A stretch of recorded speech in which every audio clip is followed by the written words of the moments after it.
What's going on, everyone? This is George Khalife, and it's another episode of Let's Grab Coffee.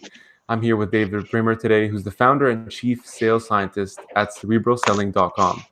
David previously held several executive leadership positions at leading tech companies like Salesforce, and is a mastermind in sales and also teaching us the art and modern selling techniques in today's world. Dave, thanks so much for being here, man. Hey, pleasure, George. Yeah, great to be with you.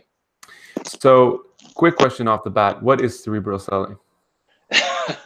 Well, cerebral selling is two things. You know, it's a company, but it's also I feel it's a bit of a mindset.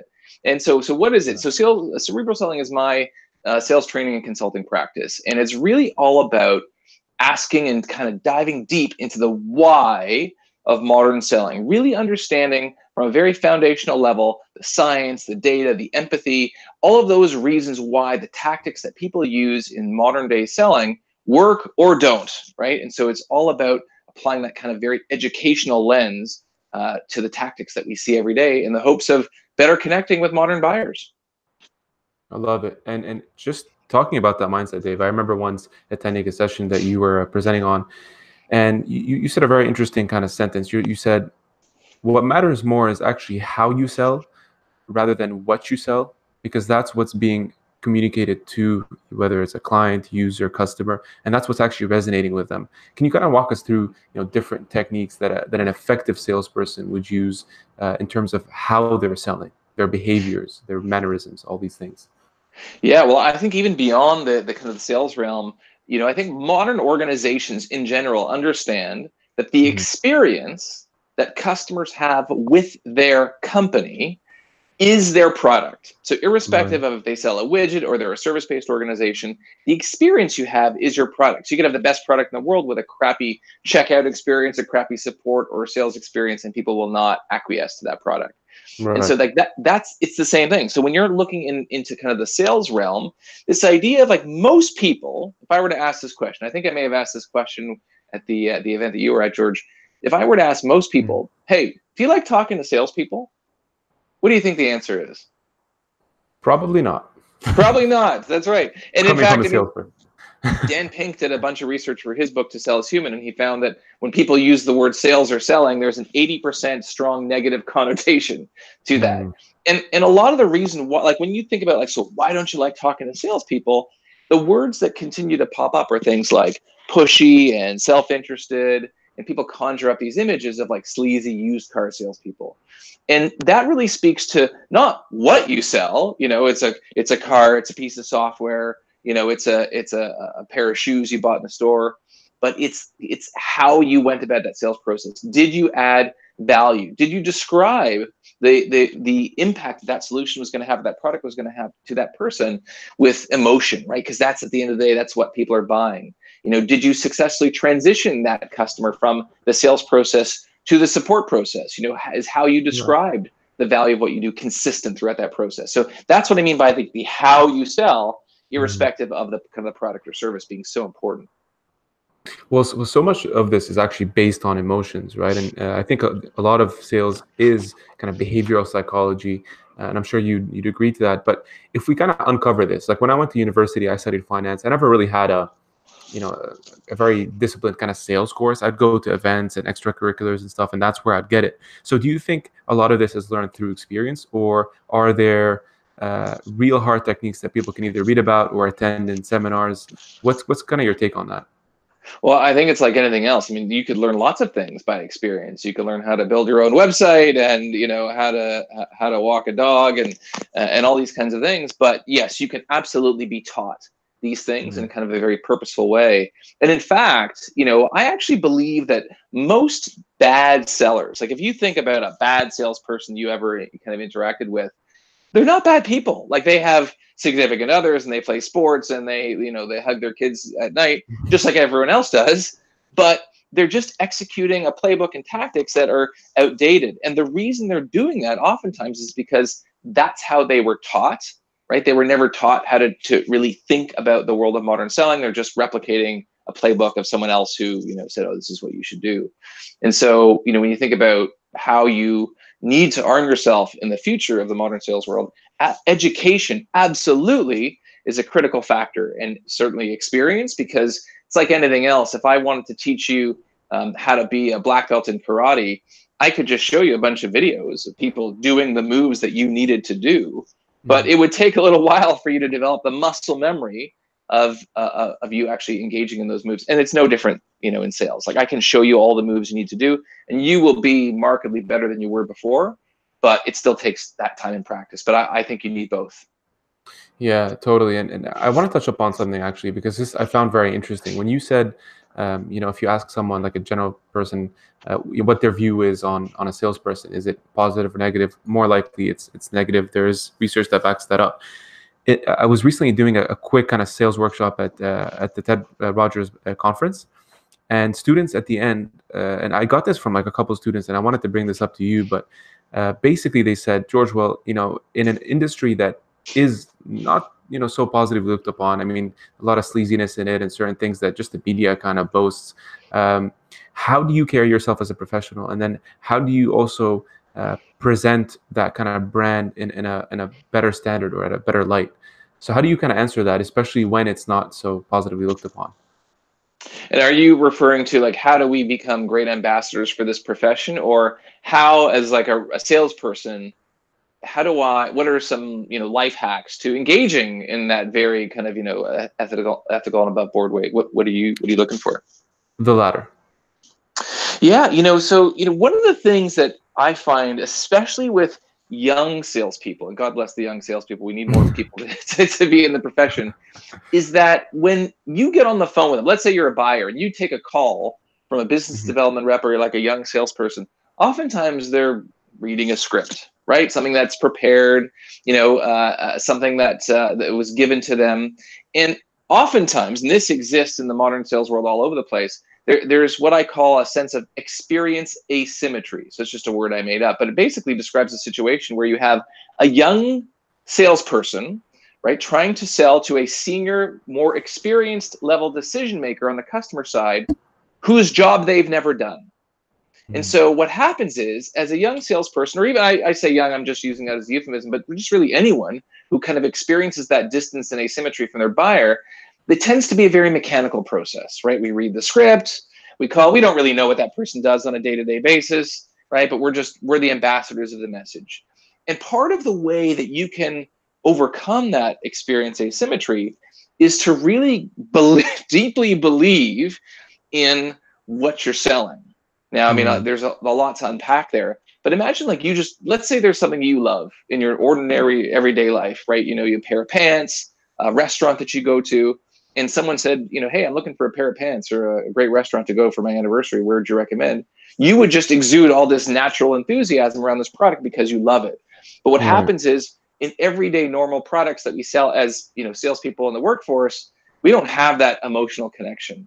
So part of the way that you can overcome that asymmetry is develop a very kind of visceral emotional connection with either what you're selling or the value that solution is going to add to your customer. And there's all sorts of kind of, again, life hacks that you can engage to actually manifest that conviction. But because people buy feelings, and there's that asymmetry that exists, part of the challenge is, how do we use our own feelings and our own resolve and our own conviction to overcome those barriers? So that's what I teach in my practice. But that's the best thing. I mean, you think about, you take a call from someone who just genuinely believes in what they're doing, it's a very different feel than when someone's reading a script. Right. I mean, you can almost feel it, right? Whether in person or even on a call, you can really feel that kind of genuine enthusiasm. On the flip side of that, and I think that's great advice, what if someone right now listening to this is in the predicament that they don't necessarily fully believe in what they were doing? And I ran this scenario across some friends who maybe were in the banking sector and other sectors, not just to kind of bash banking in any way, but they just didn't resonate as much with that kind of industry, and they were trying to sell it, didn't truly believe in the product. So what advice would you give from that perspective? It's tough, because then if you're just going to kind of read a prepared script, what am I going to get from you that I can't get from an online website? Right? Yes. Like, and I don't need you to repeat to me the same thing that you're hearing, that I could get online.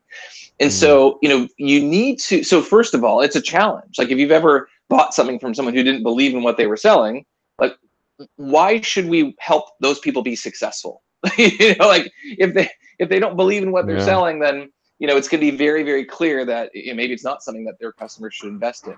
But oftentimes, I would say that the more likely scenario is that people actually do believe in the value of what they're selling. So if I'm working for a bank selling insurance, yes, there's value in selling that insurance. But rather than saying like, oh yeah, so it's a life insurance policy, and in the event that you die, this money will be paid out to your loved ones. You're basically, rather than repeating that, say, hey, look, I work with tons of clients like you who are kind of at this stage, they've had their first kid, and you're basically kind of leading them down a little bit of a story, not a fake story, like a real life kind of emotional stories around like why people actually buy this, the type of person that does really well or really appreciates this kind of solution.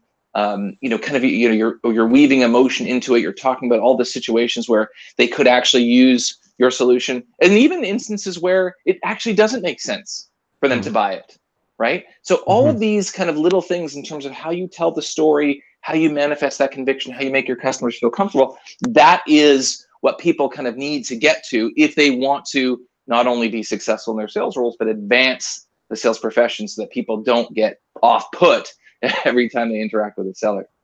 Right. And I almost see like a metaphor here. It's kind of like that, the book, Rich Dad, Poor Dad, in this case, great salesperson, average salesperson.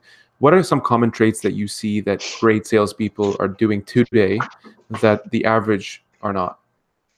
Yeah, well, the first thing that I see is the best salespeople actually want to get better. And it's kind of a funny thing to say, like, why wouldn't you want to get better? But one thing I've learned in my business, working with tons of salespeople and sales organizations, is that a lot of people just don't want to be the best or don't want to be good in whatever competency they're in. And then even the people that want to be good are not willing to do what it takes. And so investing in yourself, and I'm not saying necessarily training, reading. Like reading is the number one thing that I find that great salespeople or people in any profession do, because there's lots of knowledge out there. And if you are just executing the same playbook in any role that you're in, year in and year out, you are not going to grow. You're not going to be successful. So reading to me is number one. Number two is selling feelings, or in other words, kind of I talk about this all the time. This idea of sell the way you buy. And as an individual, think about how you buy. You buy feelings, from the clothes that you wear to the lunch that you order at the food court. You are buying feelings 100% of the time. And so sellers that do a great job of kind of helping manifest that feeling are very powerful. And then certainly, when I talk about empathy, like the third thing that a lot of great sellers do that others don't, is they don't use tactics that would not work on them, right? And so there's that empathy. And actually, I want to play a little devil's advocate there. Sometimes people say, well, does that mean that as a salesperson, like I shouldn't be pushy, or I shouldn't make lots of calls or send lots of emails because that would never work on me? And I say, no, that's not the case. Think about this. When my wife wants me to do something, sometimes she has to ask me 5 times, right? Sometimes that's what it takes for us. And so I'm not suggesting that you bother your customers until they buy something from you, but I've had lots of, like polite follow-up. I literally just had someone today I was working with on a sales engagement, and I continued with my polite follow-up because I believe that there would be tons of value in what we could do together, and I saw that he was interested. And at the end of it, he said, thank you for helping get me over the finish line here. I probably would not have just kind of done this all on my own, but I'm really happy that I did. And so sometimes selling the way we buy requires that we kind of help people, see the future that they see for themselves. That's very true, man. I mean, even as it relates to this podcast, as an example, there were many instances where I'm trying to reach out to the CEO, and obviously they have a lot to do, right? And my email is maybe one amongst hundreds. So kind follow up, but also positioning that value ensures that maybe the first time you sent the email, David could have been at an event. He probably didn't catch maybe he was traveling. And then I do that follow-up, and maybe at this point he's on a plane, kind of settled down, breezing through his emails, and then catches mine at the right time. So I think that's a very important note that you just touched on there. Yeah, well, if I could just add one thing on that, one of the things that salespeople, people in general, just get wrapped up on is the narrative in their head. So imagine let's say you went on a date with someone, right? So you go on a date with someone and you had a good time, and you call that person the next day and they're not there, and you leave a message and you're like, oh, okay, they're not there. Leave a message.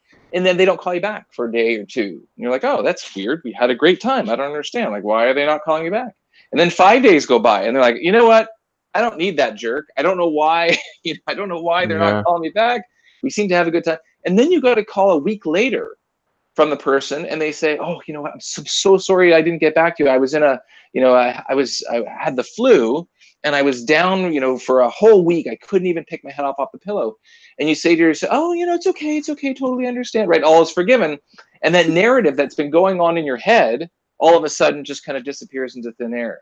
And so oftentimes in selling, we have these narratives in our head as well when our customers don't get back to us. And oftentimes it's not that they don't want to talk to us. It's that for whatever reason, the timing was off, they were traveling. And so that persistent, polite follow-up is statistically what's required sometimes to get the customer to continue the conversation. I love it. Let's talk a little bit about composure and also just kind of making sure that you're always in a good place. Here's the one thing, especially being in sales myself on the business development side, I find that a lot of my performance, my behavior, the consistency, what I know I should be doing relies a lot on me being in a good kind of mental place. If I've exercised, I wake up, at a good time, I've slept well. So a lot of that is actually personally being directed towards my profession and making sure that I'm actually executing on the things that I know I should be doing. How much of that do you really believe plays a role, and what do you do personally to make sure that you're playing at your best? Yeah, it's funny. I was talking about that this week and thinking about it today as well. It's a blog post, Dave. Yeah, it totally is. The reality is, like, the things that we do, and I'm going to get a little bit existential here for a second. The It's all things that good. we do in our lives, right? We sell things, we go to work, we perform at our best, are only possible. Those are things that we get to do. That's the bonus, right? That's the fantasy land. The reason we get to do those things and operate at that high level is because we have a strong foundation, and that foundation is things as basic, like you said, as sleep, exercise, family, loved ones around us who support us. And when we have that strong foundation, then we can perform at our best. Right? It's very difficult to focus on your work when, let's say, you have a loved one who's in crisis, or you're going through it's kind of a personal situation. And so it's not always going to be possible to have that strong foundation. Certainly life throws you curveballs, but to the extent that you can provide, repetition and focus and prioritize some of those things, you are going to be able to operate at that higher level, like the higher level functions you need for executive functioning and selling and business interactions are all built on that foundation. So, I absolutely, believe that. And actually I'll tell you, like, on the flip side, having been a sales leader for many years at a bunch of companies and coaching a bunch of, reps and other managers that report up to me, everyone has baggage. Like, everyone has something that they bring to work that they don't talk about, that nonetheless is important and impacts their performance. And as a leader, part of our job is to help support them in as many aspects of their life as we can and care about them deeply. So I would say, if you're a leader out there, you're listening to this, be empathetic towards your team members and really care for them as people. And if you do that, you're going to be the best boss they ever had and unlock tremendous amounts of discretionary effort from them. But to your question, the basic things, like, I'm exactly like you. I try to get, the right amount of sleep. I try to exercise to the extent I can every day. Try to spend time, with my kids and my family. Do the things that, I love, that kind of, light me up. And quite frankly, stay away from the things that, can sometimes distract me or kind of, don't add value. So I think, there's a certain amount of routine. There's a certain amount of emotional resilience and foundation that you need to kind of build up when you, when you're putting together your schedule, architecting your life. Yeah. There's often a misconception I find too with sales in general, that it's always associated with a personality style. Like, oh, if you're a salesperson, George, you're definitely an extrovert. And while I definitely think I am, I do have a lot of introversion as well. And I think a lot of salespeople that I've been talking to recently, and funny, I think yesterday or the day before, I was talking to a friend, and she said, there's new studies coming out that people are often a bit of both now. You no longer have like 100% of one or 0 of the other. So for me personally, for example, I'll go to an event, and I love interacting with people. I get a lot of energy from it. But on the flip side, when I come back home, I'm like, I gotta dial down, man. It's like dark room. I just gotta shut down the engine.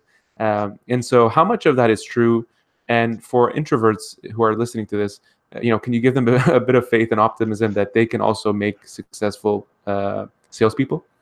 For sure. Well, first of all, I have to say that I'm an introvert. I'm one of those people. If I'm on a plane and there's someone sitting beside me, we're not talking. We're not being Okay. friends. It's not that I'm a bad person. It's just I like time to myself. I like quiet time.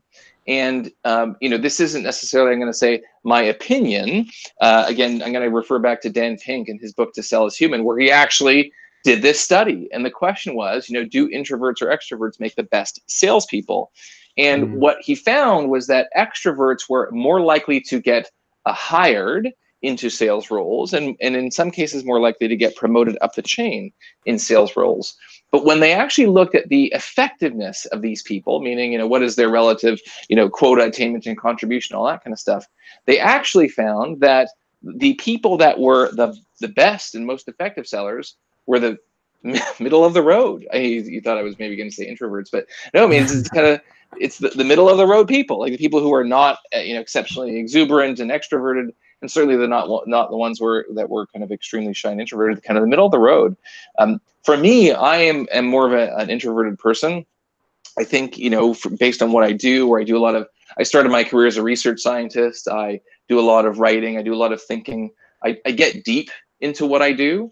And to do that, I need that quiet time. And I think a lot of really great leaders, CEOs, and so on, are introverted, and that level of introspection makes them very effective. So if you're out there and you're an introvert and you're thinking to yourself, like, do I need to be more exuberant in my personal interactions? You absolutely do not. And while for me, like, I can turn it on, I speak in front of large groups, and I train and I do all these things, and I love doing that, and I love meeting people. It doesn't mean that I'm an extrovert just because I like doing those things, right? I'm comfortable doing those things, but I do like the quiet time. So for all you introverts out there, there's a lot of hope. Yeah, and actually, just talking about personality styles, I remember, I think it was you who said, at the sort of opener of your talk, you said, children don't grow up saying, "Oh, I want to be a salesperson." My dream is to become like the top salesperson of a company, and which is, I guess, true in some ways. And on that front, I think a lot of people just find it maybe difficult, just really not for them. So how did you know for you, especially being an introvert, coming from a very different background and then pivoting later on, how did you know that this was actually for you? Like, when was that tipping point, as Malcolm Gladwell puts it so nicely? It's a good question. So yeah, I got into sales by accident, like most people, and I think I'm not unique, right, in that regard. When was the tipping point? I'm this big fan of pattern recognition. Right. And a lot of times, when you think, well, so what is selling? You think, well, what does a salesperson do? What a salesperson does is they move people from one viewpoint to another. They represent a viewpoint. They represent a solution, and that's what selling is. And I've always loved to do that. But I think it takes time to see those trends and patterns in your career. So, for example, a lot of people get into sales at an early age because it's an accessible job. There's no requirement for it. We sell at the Gap, at the mall, kind of a thing, right? And a lot of people have that exposure to sales.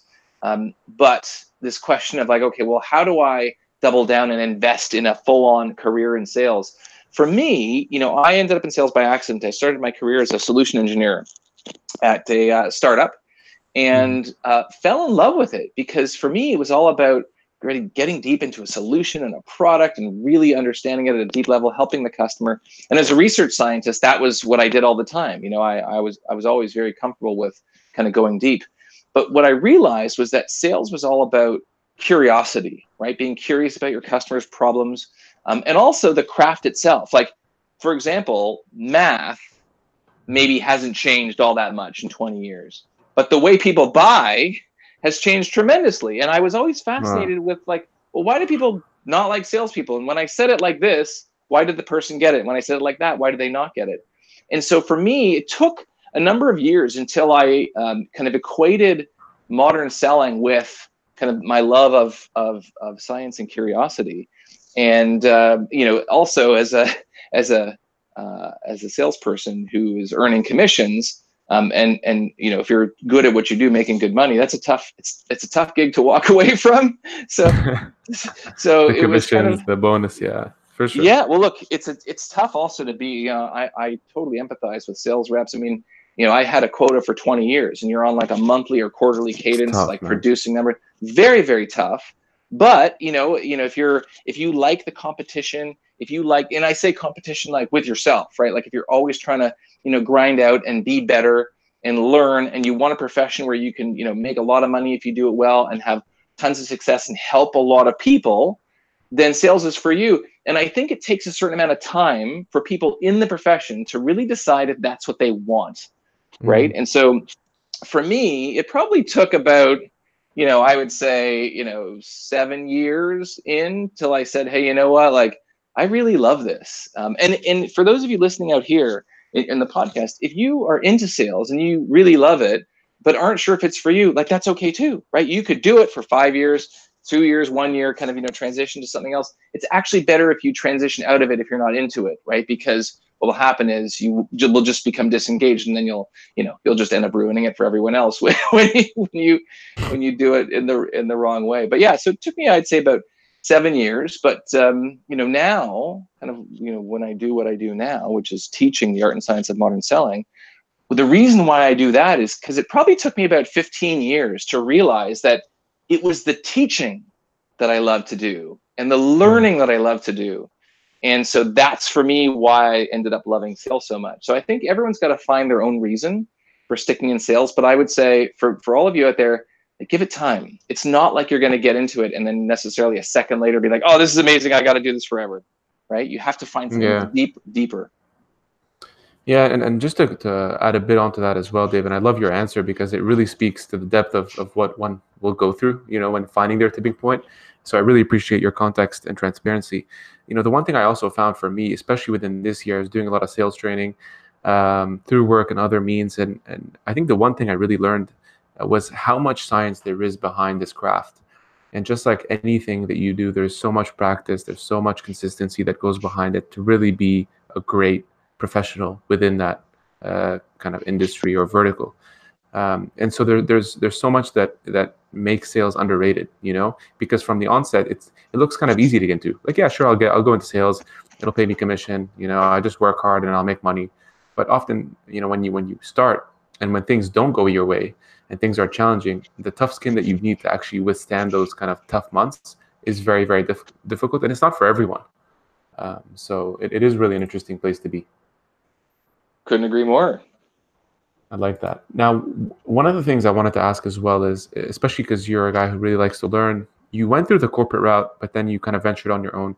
What's one thing you know now about sales that you wish you knew when you were entering in the corporate side?